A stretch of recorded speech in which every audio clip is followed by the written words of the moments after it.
আসসালামু ব্যারিস্টার হাসান। ওয়ালাইকুম সালাম। লেবার গভর্নমেন্ট ক্ষমতায় আসার প্রথম দিকে ইমিগ্রেশনের পক্ষ নিয়ে কথা বললেও আমরা এখন প্রায় দেখছি যে লেবার গভর্নমেন্ট বেশ কিছু বিতর্কিত ইমিগ্রেশন রুলস পাশ করেছে। এই ব্যাপারটি হাউস অফ লর্ডস কিভাবে দেখছে?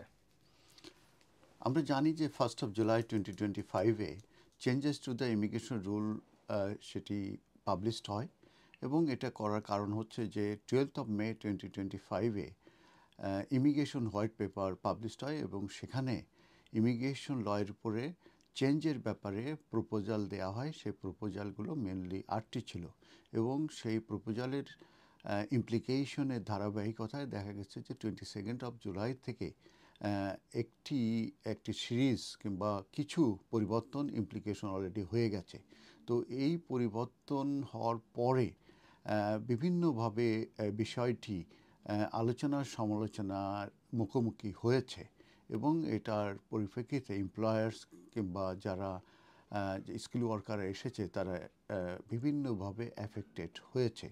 তো এটার ব্যাপারে যে সেকেন্ডারি লেজিসলেশন স্ক্রুটিনি কমিটি আছে, যেটা মূলত হাউস অফ লর্ডসের লর্ডস কমিটি বলা হয়ে থাকে, তারা এটার ব্যাপারে বলেছে যে এটা ইনএক্সপ্লিকেবল এবং ইনএক্সকিউজেবল এবং এটা বলার কারণ হিসাবে তারা বলতে চাচ্ছে যে যে অ্যাডুকেট এক্সপ্লেনেশন এটা দিতে ব্যর্থ হয়েছে হোম অফিস, বিশেষ করে হেসি 997-এর যে মেজর রিফর্মস হয়েছে যেটা মূলত 1st of July 2025-এ পাবলিশড হয়েছে।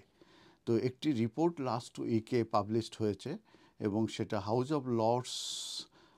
Of Lords secondary legislation scrutiny committee তারা এই রিপোর্টটি পাবলিশ করেছে এবং তারা স্ট্রংলি ক্রিটিসাইজ করেছে হোম অফিসের এবং সেটা মূলত যে রিসেন্টলি যে চেঞ্জ এসেছে সেটার উপরে।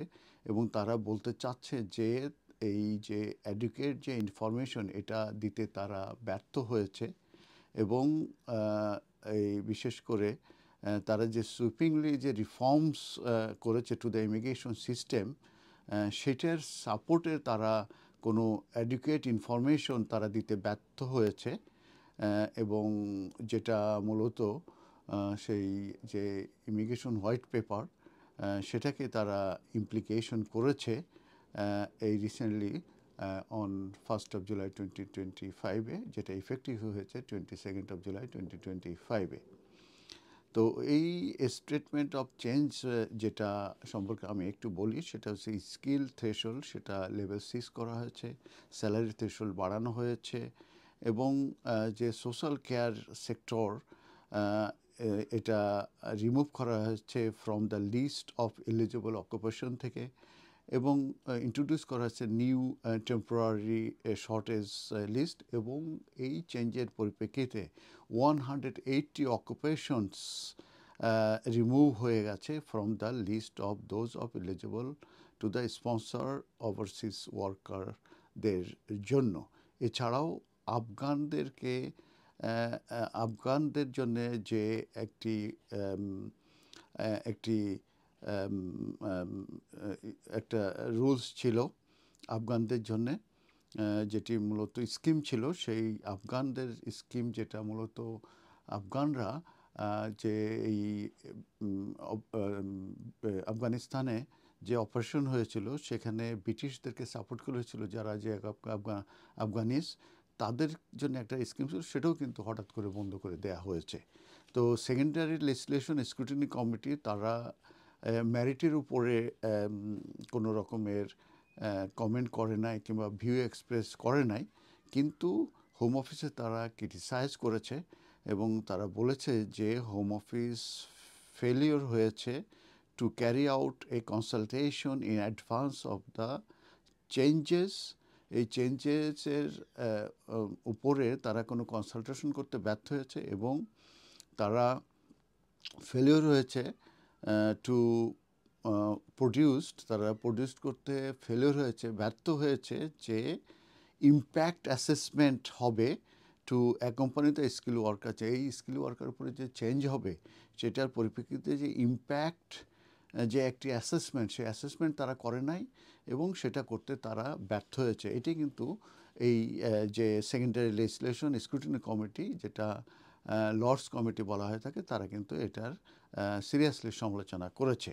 তো এই রিপোর্টে আরও বলা হয়েছে যে এই যে ইম্প্যাক্ট অ্যাসেসমেন্ট, এটার অ্যাবসেন্স থাকার পরিপ্রেক্ষিতে কিংবা এটা না করার পরিপ্রেক্ষিতে মূলত ইনফরমেশন যেগুলো প্রোভাইডেড করা হয়েছে এটা ভেরি ডিফিসিয়েন্ট, মানে এটা খুবই কম এবং প্রপার স্ক্রুটিনি করা সম্ভব হয়নি, ইনস্ট্রুমেন্ট করা হয়নি এবং যেটা খুবই ইম্পসিবল।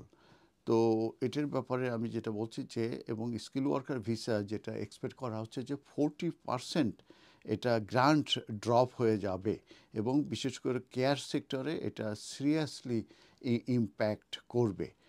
আর আরেকটা জিনিস, একটি স্ট্যাটিস্টিক্সকে এই রিপোর্টে বলা হয়েছে যে প্রায় আরকিউএফ লেভেল বাড়ার পরিপ্রেক্ষিতে প্রায় 17,000 নিউ অ্যাপ্লিকেন্ট কমে যাবে, প্লাস ডিপেন্ডেন্টদের ক্ষেত্রে 22,000 অ্যানুয়ালি এটা আর তারা আসতে পারবে না, কিংবা 17,000 নিউ অ্যাপ্লিকেন্ট তারা অ্যাপ্লিকেশন করতে পারবে না এবং 22,000 ডিপেন্ডেন্ট তারা অ্যাপ্লিকেশন করতে পারবে না।